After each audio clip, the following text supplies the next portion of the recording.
আজ আমি দেখাতে যাচ্ছি কিভাবে সাদা কাগজ থেকে প্রিন্টিং হয়। প্রথমে সাদা কাগজ যাচ্ছে,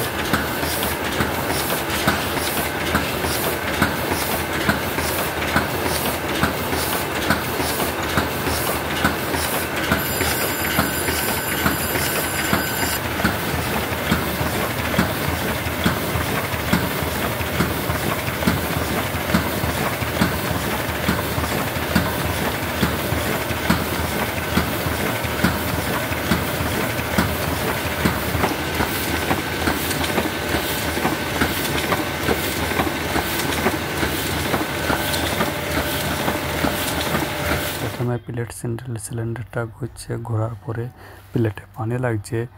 যেখানে কাজ করা আছে ওখানে অনেক গ্লেজ কোটিং করা আছে, ওখানে পানি লাগে না, আর বাকি জায়গাগুলো পানি লাগে। তাই পানি লাগার ফলে কালি লাগে না।